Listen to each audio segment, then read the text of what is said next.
오늘은 내 목자, 내 짝된 자를 치라는 제목으로 스가랴 13장을 함께 공부하도록 하겠습니다. 제가 이 스가랴서를 강의하면서 계속해서 하는 말이 있습니다. 자, 1절에서 8장까지, 1장에서 8장까지는 무슨 내용이라고요? 무슨 내용이라고요? 대답하세요. 환상편이죠, 그죠? 몇 개의 환상이 나온다? 8개의 환상이 나온다. 그러면 9절에서 14장까지는 무슨 편이다?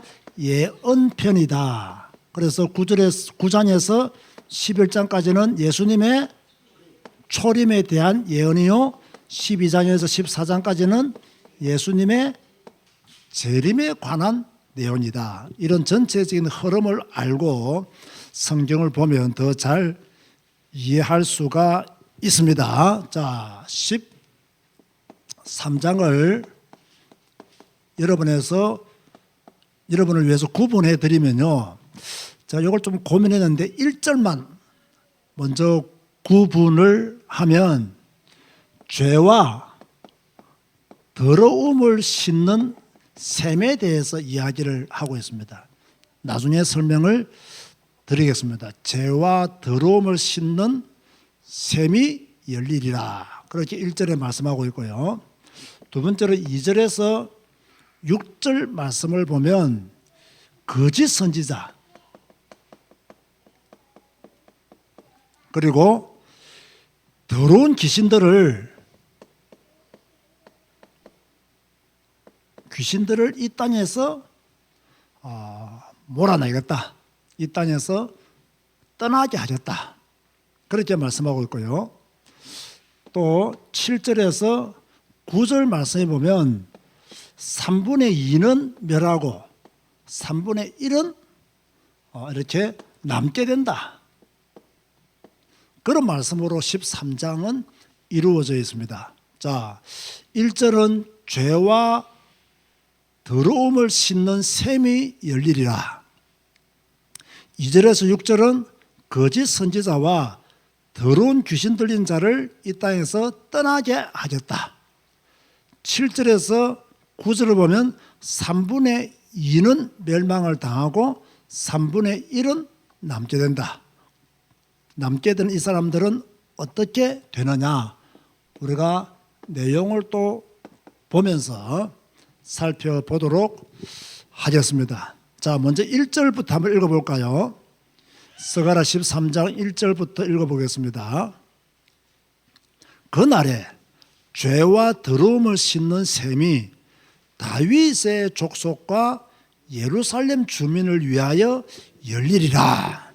자, 여기서 그날에, 자, 이 날이 언제냐는 것입니다. 그날에, 이 날이 언제냐 말이에요. 두 가지를 해석할 수 있습니다. 하나는 예수 그리스도가 십자가에 달리는 날, 대속의 죽음을 당하는 날이라고 볼 수 있고요. 또 하나는 예수님이 재림하시는 날. 둘 중에 하나를 택하라면 저는 잘 택하지를 못하겠어요. 그래서 두 가지 다를 말씀드리는 거예요. 그날에 이 말은 예수 그리스도께서 십자가에 달리시는 날 또는 대속의 죽음을 당하는 날, 보혈의 피를 흘리는 그 날을 통해서 죄와 더러움을 싣는 셈이 열리리라. 이해되죠? 그러면서 또 하나의 해석은 예수님이 재림하시는 날. 어떤 면에서는요, 두 가지지만 한 가지로 다 연결되어 있다라고도 볼 수가 있어요. 예수님이 재림하시는 날, 누구를 결국 죄와 더러움에서 건져내겠습니까? 대속의 죽음을 믿는 자들을, 그죠? 건져내세겠죠. 자, 그런데 제가 오늘 1절을 읽어보자고 한 이유는요, 우리가 지금 신구약 성경을 다 가지고 있잖아요. 우리는 구약시대 사람이 아니잖아요. 신약시대 사람이잖아요. 여러분이 지금요 구약시대 사람이라고 생각해보고 1절 말씀을 한번 다시 한번 보세요. 서가라 시대를 살고 있는 사람이라고 생각해보고 1절 말씀을 다시 읽어보면 이것은요 엄청나게 놀랍고 충격적인 말입니다. 자, 왜 이것이 엄청나게 놀랍고 충격적인 말이겠어요? 죄와 더러움을 씻는 샘이 열리려 했잖아요. 여러분, 구약시대에는 어떻게 죄와 더러움을 씻었습니까? 피제사, 제물을 드리고 피제사를 드림으로 죄와 더러움을 씻었단 말이에요. 그런데 이 서가라가 뭐라고 말하고 있느냐? 죄와 더러움을 씻는 샘이 열릴 거다. 구약시대 사람들이, 이 말씀을 듣는 사람들이 과연 이해했을까? 이해했다면 놀랍고 충격적인 말이 될 수밖에 없는 거예요. 그래서 제가 이 질문을 여러분에게 드리는 거예요. 그러면서 2절에서 3절을 잘 보면요, 하나님의 때에 뽑을 사람들을 뽑아내겠다, 그렇게 말씀하고 있어요. 자, 누구를 뽑아내느냐? 2절에 보면요, 세 종류의 사람이 나와요. 우상의 이름, 거짓 선지자, 더러운 귀신을 떠나게 할 것이다. 우상의 이름 멸하겠다. 거짓 선지자, 더러운 귀신을 떠나게 하겠다. 당연한 거죠. 시대마다 우상은 좀 다르게 발전합니다. 그런데 시대마다 우상이 다르게 발전하는데 왜 시대마다 우상이 다르게 발전하느냐 하면요, 결국 인간의 마음속에 있는 물질에 대한 탐욕 때문에 시대마다 우상은 달라지고 발전한다는 거예요. 그런데 이 물질에 대한 탐욕은요, 오늘날 우리들에게도 있잖아요. 이게 너무 지나치면 결국 하나님을 떠나게 돼요. 이게 너무 지나치면 하나님에 대해서, 또는 믿음에 대해서, 교회에 대해서, 신앙에 대해서 저버릴 수가 있어요. 그러니까 이것은 우리와 관계없는 우상이 아니라 우리와 관계 있는 우상일 수 있다는 이야기예요. 물질에 대한 탐욕 때문에 믿음의 방향이 바뀌고, 물질에 대한 탐욕 때문에 성경에 대한 해석이 바뀌고, 물질에 대한 탐욕 때문에 교회 안에서 자기는 우상을 섬기지 않는다라고 말하지만 실제로는 우상을 섬기는 그런 모습을 지닐 수가 있는 거예요. 그래서 우리가 신앙생활 하면서 절대적으로 조심해야 될 것은 무엇이냐면, 물질에 대한 탐욕으로 하나님을 등지는 일, 하나님을 배교하는 일은 없어야 된다는 거예요. 자, 그런가 하면, 자, 거짓 선지자, 여러분, 거짓 선지자가 왜 위험합니까? 간단합니다. 악한 영들에게 사로잡힌 자이기 때문에 위험한 거예요. 악한 영들의 지배를 받는 사람이 누구냐? 거짓 선지자들이에요. 악한 영들의 지배를 받는 거짓 선지자가 하나님이 기뻐하시는 메시지를 전하느냐? 전할 수가 없죠. 그런데 이들은요, 선지자라는 이름으로 활동을 해요. 주의 종이라는 이름으로 활동을 해요. 그런데 실제로는 그 사람은 악한 영에 사로잡힌 자예요. 그래서 2절 하반절에 거짓 선지자와 더러운 귀신을 이 땅에서 떠나게 할 것이라고 그렇게 말씀하셨죠. 자, 그런데요, 빨리 디모데전서 4장 1절을 찾아보시기 바랍니다. 서가라 13장을 펴놓고 디모데전서 4장 1절을 찾아보면 바울이 한 말이죠. 바울이 어떤 말을 남겼느냐? 그러나 성령이 밝히 말씀하시기를 후일에 어떤 사람들이 믿음에서 떠나 미혹하는 영과 귀신의 가르침을 따르리라 하셨으니. 다시 말해서 미혹하는 영에 사로잡힌 거짓 선지자가 교회 안에 있고 그 거짓 선지자를 따르는 사람들도 어디 안에 있느냐? 교회 안에 있다. 그래서 믿음에서 떠나지 말아라. 그러기 위해서는 미혹하는 영과 귀신의 가르침을 따르지 마라. 어디에 미혹하는 영이 역사하고 있느냐? 교회 안에 미혹하는 영이 역사하고 있다. 어디에서 귀신의 가르침을 선포하고 있느냐? 교회 안에서 귀신의 가르침을 선포하고 있다. 그래서 바울은 믿음에서 떠나는 일이 없도록 미혹하는 영들과 귀신의 가르침을 따르지 않도록 하라고 그렇게 우리에게 경고를 해 준 거죠. 자, 그러면서요, 아마 여러분들 중에서 미리 스가랴서 13장을 읽고 오신 분들도 계실 겁니다. 다음 주는 14장을 공부하잖아요. 14장을 미리 읽고 오면 좋아요. 수요일 날 조금 일찍 오셔서 미리 읽으면 제가 많은 설명을 하지 않아도 빨리 이해될 수 있겠죠.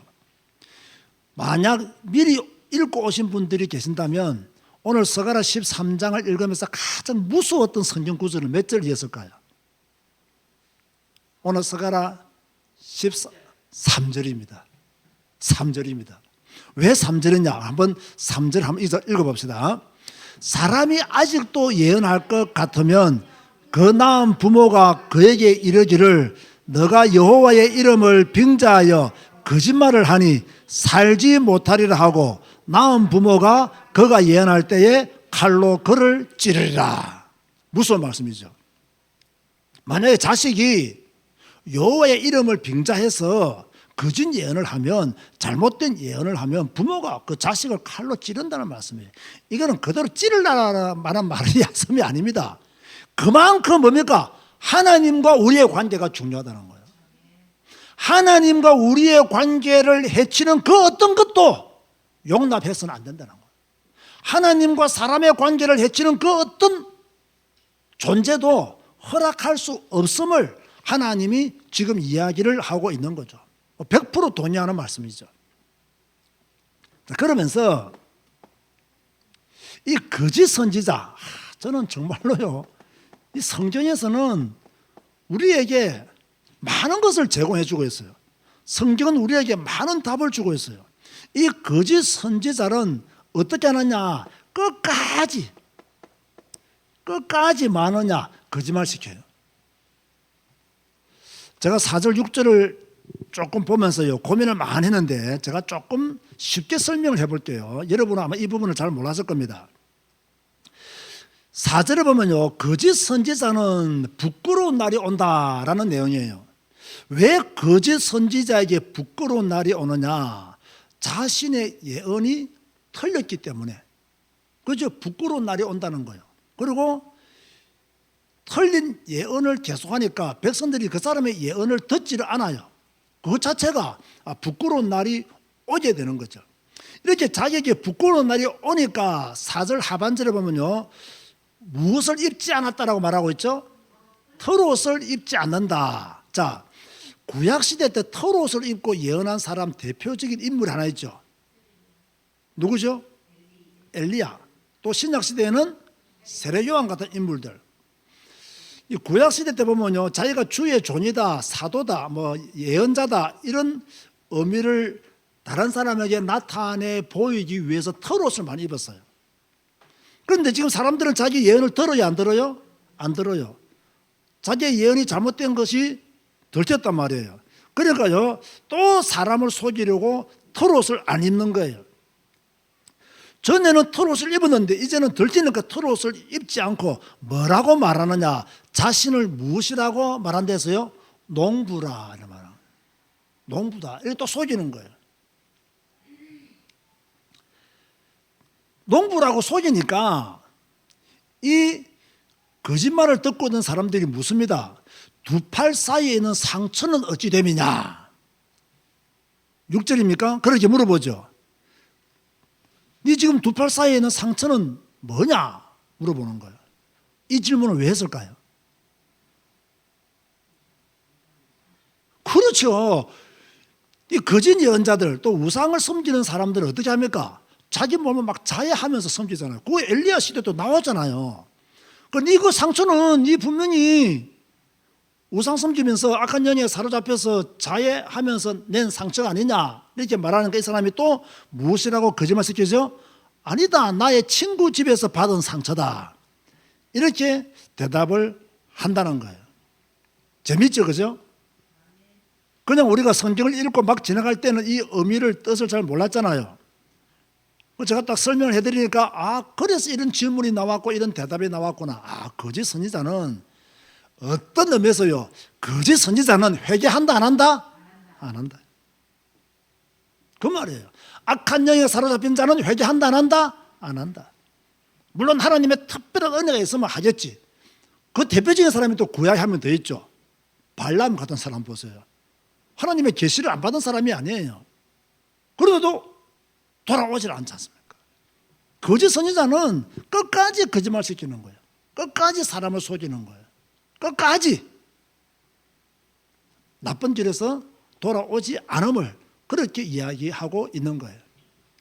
자, 그러면서 우리가 또 눈여겨보아야 될 것이 7절에서 9절 말씀이에요.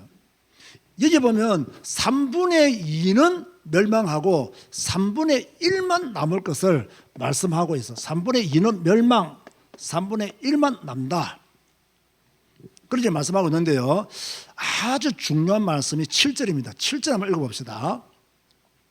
만군의 여호와가 말하노라, 가라, 깨어서 내 목자 내 짝된 자를 치라. 목자를 치면 양이 흩어지려니와 작은 자들 위에는 내가 내 손을 들이우리라. 자, 여기서 내 목자 내 짝된 자를 치라. 내 목자 내 짝은 누구를 말하겠어요?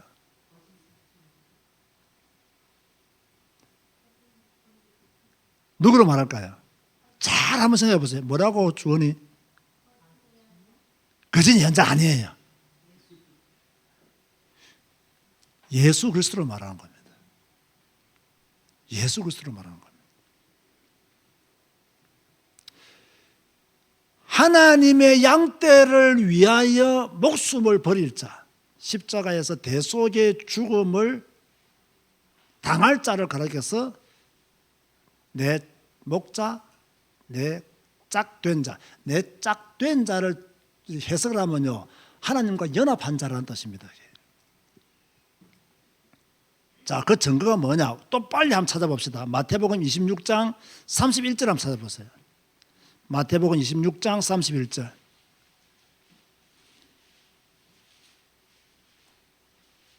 예수님이 십자가를 지시기 전에 하신 말씀입니다. 마태복음 26장 31절을 보면 그때에 예수께서 제자들에게 이르시되 오늘 밤에 너희가 다 나를 버리리라. 기록된 바, 요 기록된 바는 어디를 말할까요? 서가라스로 말합니다. 지금 내가 목자를 치리니 양의 떼가 흩어지리라 하였느니라. 그 예수님께서 서가라 말씀을 인용해서 이렇게 목자를 치면 양떼들은 흩어지게 된다. 서가라서의 예언이 약 500년이 지나고 난 뒤에 성취가 됩니다. 예수님이 인용하심으로. 그러면서 8절과 9절을 보면 흩어지는데 3분의 2는 멸하고 3분의 1만 남으리라 그랬습니다. 자, 3분의 2는 멸망받고 3분의 1만 남는다. 그런데 이 남아있는 3분의 1, 이게 문제입니다. 이 사람들은 멸망을 받으니까 내버려 두고요, 요 남아있는 3분의 1에게는 뭐가 있다라고 말씀하고 있네요. 본문에 첫 번째는 뭐가 있다고요? 연단이 있고 또 무엇이 있다? 시험이 있을 것이다 그랬어요. 연단이 있고 시험이 있을 것이다. 남아있는 3분의 1에게 연단이 있고 시험이 있을 것이다. 아주 중요한 의미죠. 이때 한번 따라 하시면 좋겠습니다. 살아남자. 어떻게 살아남아야 됩니까? 연단도 이기고 시험도 이기는 믿음의 사람으로 살아남자. 여러분이 3분의 1에 해당하는 사람이라면 여러분에게 연단이 있다 없다? 있다. 시험이 있다 없다? 있다. 우리는 어떻게 해야 된다? 살아남아야 된다 이게요. 연단도 이기고 금 같은 시험도 이겨내야 된다. 자, 그러면서 우리에게 주시는 메시지가 무엇이냐? 이 스가랴 13장을 통해서 우리에게 주시는 메시지가 무엇이냐? 분명한 것은 우리의 모든 죄와 더러움, 쉽게 말해서 우리의 원죄와 자범죄를 해결하실 분은 오직 누구밖에 없다? 예수 그리스도. 이분밖에 없다 이거예요. 다른 이로서는 구원을 얻을 수 없다. 다른 방법은 절대 없다. 보혈의 피가 없는 죄사함은 있을 수가 없다. 보혈의 피에 우리가 들어가지 않는 이상 우리의 더러움을 씻을 수 있는 길은 없다. 다시 말해서 예수님이 없는 죄사함은 있을 수가 없다. 어떤 방법으로도 구원을 받을 수 없다는 메시지예요. 두 번째로요, 우리는 이 거짓 선지자들을 구분해낼 수 있는 실력을 가져야 돼요. 거짓 선지자들의 정체를 탈로 나게 만들 수 있는 실력을 우리는 가져야 된다. 이 사람들은 전부 다요 여호와의 이름으로 여호와의 이름을 빙자하여서 예언하고 있어요. 털옷을 입고 막 권위를 가지고 그렇게 이야기를 하고 있어요. 여러분 보세요. 무슨 능력이 있다, 뭘 환상을 보았다, 뭐 특별한 메시지가 있다 등등 전부 다 이거 조심해야 됩니다. 사실을 확인해야 되고요, 내용을 잘 봐야 돼요. 이 내용이 성경적이냐, 여기에 빨리요 눈을 돌려야 돼요. 이 사람이 전하는 메시지가 성경적이냐, 성경과 통하느냐, 성경 말씀이냐, 자기가 깨달은 것이냐, 빨리빨리 분별할 수 있어야 돼요. 아무리 좋은 메시지를 할지라도, 아무리 그 사람이 특별한 능력을 가지고 있다 할지라도 성경의 지지를 받지 못하는 메시지는 조심해야 됩니다. 그런데 우리 한국교회 성도들은요, 성경의 지지를 받든지 말든지 자기 욕구를 채워주는 메시지면 무조건 아멘합니다. 자기 동기와 맞는 메시지면 무조건 따라갑니다. 여기서 문제가 생기는 거예요. 그러니까 3분의 2는 멸망당할 수밖에 없는 거예요. 왜? 성경적인지 아닌지 확인도 안 하고 따라가니까. 복음인지 아닌지도 확인도 안 하고 무조건 복음이다니까. 3분의 2는 멸망당할 수밖에 없는 거예요. 마지막으로 우리에게는 뭐도 있다? 연단도 있고 뭐도 있다? 시험도 있다. 없으면 좋겠는데 참 없으면 얼마나 신나겠어요. 그런데 연단도 있고 시험도 있다. 자, 그렇다면 연단과 시험을 이기는 가장 좋은 방법은 무엇일까요? 인내하는 겁니다. 인내하는 겁니다. 그냥 인내하는 것이 아닙니다. 하나님을 믿는 절대적인 믿음을 가지고 인내하는 것입니다. 누가 주의 백성이냐? 연단도 이기고 시험을 이기고 주님의 이름을 부르는 자가 주님의 백성임을 그렇게 14절에 말씀하고 있죠. 자, 저희 교회 성도들은 어떤 믿음의 성도가 되어야 되느냐? 연단도 이기고 시험도 이기는 성도가 되어야 된다. 가장 좋은 방법이 무엇이라고요? 인내하는 것이다. 이거요 엄청난 비밀이 있는 메시지예요. 연단과 시험을 이기는 가장 좋은 방법은 하나님의 절대 주권을 믿고 인내하는 것입니다. 이것 이상 좋은 방법이 없습니다. 그 가운데 주의 이름을 부르면 하나님이 들으시고 응답하신다. 그렇게 말씀하고 있죠. 오늘 스가랴 13장을 함께 공부한 여러분, 끝까지 살아남는 자 되시기를 바라고, 예수 그리스도가 여러분의 죄와 더러움을 완전히 씻으신 분임을 100% 믿으시기를 바라고, 거짓 선지자 분별할 수 있는 눈을 가지시기를 바라고, 우리 앞에는 연단, 시험 분명히 있습니다. 이것까지도 이기고 주님의 이름 부르시기를 주님의 이름으로 고면드립니다. 주님 감사합니다. 오늘도 하나님의 말씀을 배웠습니다. 성경을 배웠습니다. 말씀의 뜻을 이해했습니다. 우리에게 주시는 메시지를 우리가 알게 되었습니다. 주여, 우리의 모든 죄, 원죄와 자범죄 오직 예수 그리스도만이 씻어주신 것을 믿습니다. 보혈의 피가 나를 구원하신 것을 확실히 믿습니다. 그 피의 이름으로 우리는 승리를 거두게 될 줄로 믿습니다. 이 땅에 거짓 선지자들이 많습니다. 바울이 거짓 선지자들을 따르면 믿음에서 떠난다라고, 미혹하는 영을 조심하라고 말씀했습니다. 우리도 하나님의 말씀을 가지고 거짓 선지자들을 경계하게 하여 주옵시며 따르지 아니하도록, 믿음에서 떠나지 아니하도록 축복하여 주옵소서. 특별히 주님, 우리에게 연단도 있고 시험이 있음을 압니다. 이걸 잘 이겨내는 인내의 사람 되게 하여 주옵소서. 예수님의 이름으로 기도드리옵나이다. 아멘.